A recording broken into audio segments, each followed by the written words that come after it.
Welcome to Invest. We talk about investing, finance, and professional development. As the record time of 8:08 a.m. on the Eastern Time, Ethereum trade $2,835, up about close to 1% so far. With respect to the crypto market, we can see clearly we are relatively flat across the entire market, but some selective altcoin are a little bit more down than other. But collectively, if you take that on an average, we kind of up or down about 0.25% across the board. In respect to current level right now, we are still within the upward channel that we've been forming. Right, we are slightly below the 2850, but obviously the 2850 is not like a hard number. It's just a number that we approximate based on the historical resistance level. So if we kind of round it up, I give that the benefit of the doubts that we are exactly around the magnetic level of a consolidated level 2850, right?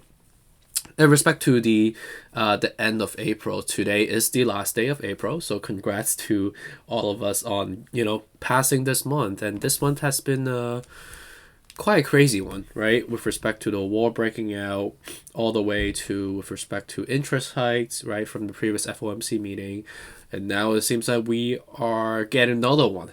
So it seems like we cannot get a break. But luckily this time, it's gonna be laying on the first week of May, obviously on 3rd and the 4th, right, which will get that huge bandage rip off.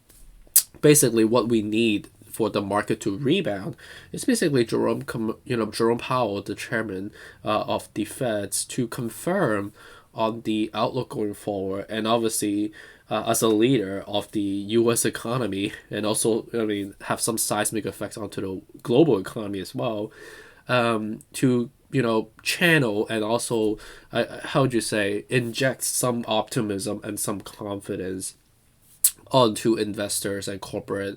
But obviously, before he even speaks, right, he has given us some sort of a foreshadow, raising the interest height from 25 basis point to 50 basis point on the 3rd or the 4th coming up, which surprisingly lays on my birthday.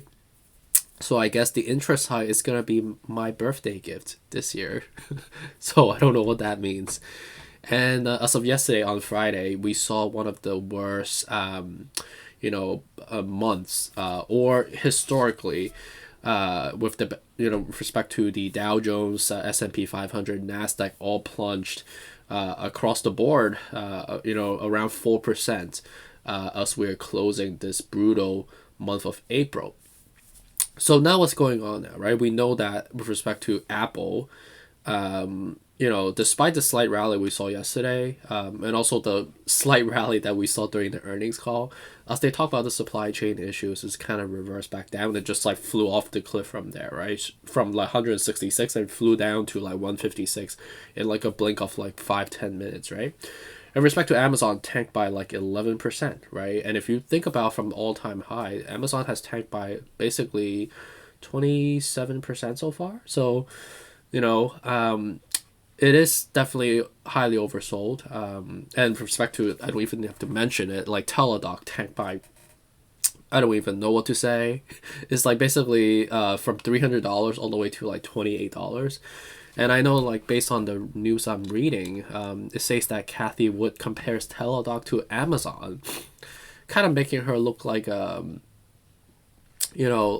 an amateur investor. I mean, they're very, very different business model. Teladoc is more obviously in the healthcare sector. Amazon's more on e-commerce, but they also a lot more diversified, and also the market cap is incomparable. Teladoc is a $9 billion. I mean, can you even call it that? I think it's $6 billion if you count that into adjustment for the shave off of the price, of the stock price. And Amazon's a $1 trillion company. So, I mean, she has been loading up, right, a sizable position, in her portfolio, and for her to just like give up, knowing the fact that she's a long-term investor, thinking about like 3 to 5 years out, but like buying the dip on the falling knife when, with respect to the earnings call that came out, what was that, like $6 billion of net loss. That's just in a quarter, not in a year, right? When your company's already, the market cap's only $9 billion. That's just poor management, and at the same time there's something like really fatally flawed with respect to the business strategy of this company countering the COVID, obviously because of the healthcare component of the business, right? So, anyways, despite all of this, I do believe that, because of the FOMC meeting that's late on the 3rd and the 4th, the market has been selling off the way it did. And if you match the timing when we popped the balloon, it's basically when Jerome talked about the foreshadow of the heights coming in May. So we've been basically trying to price in the I would say the equity and also with respect to the crypto price. So I think a rebound after the meetings is more likely than the other way around, knowing the fact that we're relatively oversold across the board. So without wasting more time, let's just dive into technicals quickly. Sorry for rambling on. And with respect to recording time of 8:14 a.m. on the Eastern time, we are reversing back up right now.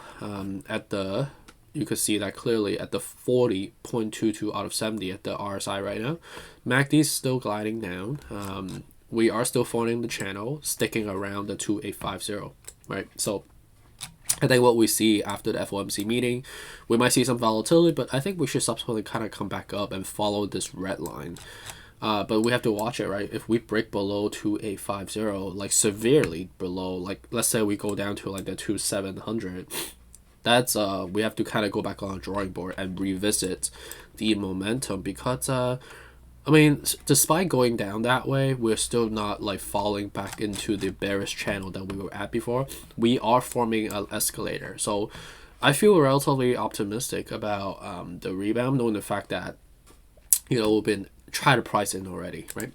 Respect to Bitcoin, let's go in closer. We are sustaining above the resistance level of the 38500.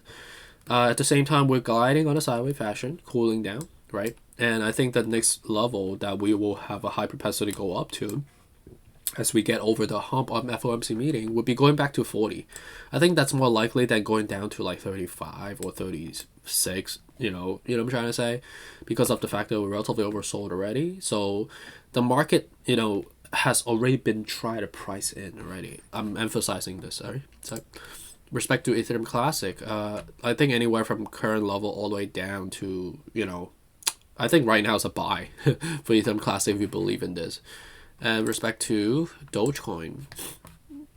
Dogecoin is a little funky, right? With the 47 out of 70, two peaks, which are driven by the Twitter acquisition news from Elon Musk, obviously.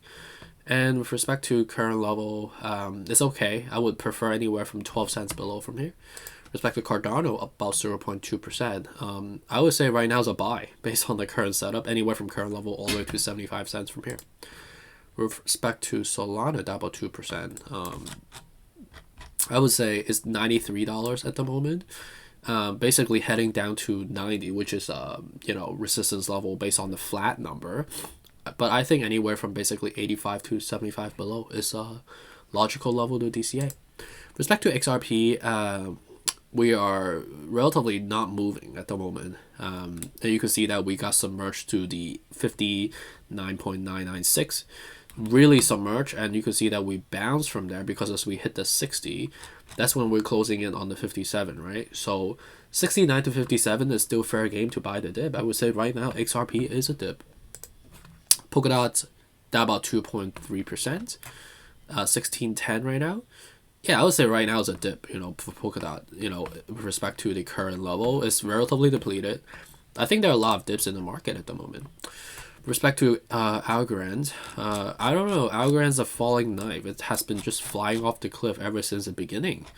So it's not the most healthy chart in terms of market dynamics.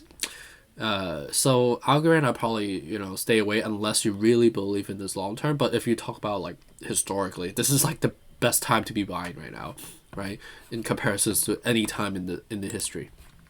Shiba Inu, 2100, 1400 to 900. If we break 2100, we have a long way to go to 1400 to 900 based on the historical levels, right? If we look back into it, right? Long time ago, obviously. And respect to MATIC, anywhere from current level down is logical to DCA right now. But it's obviously weird with these funky flash crashes that we have had before. But I think right now it's not terrible. AVAX still selling off. You could see that clearly. 59 to 50, which I think we're closing in, right? So I think I wouldn't wait until we get to 59, obviously, right? Around the level that we at right now is not terrible already. I do believe we should be buying the dip now, right? And I think we should want to do the opposite of what the market is doing, right? Markets try to sell before that happens, like sell the rumor, buy the news, right? I think we want to buy now, counter the market, and make that gains from there, because like that's when you identify the best opportunities.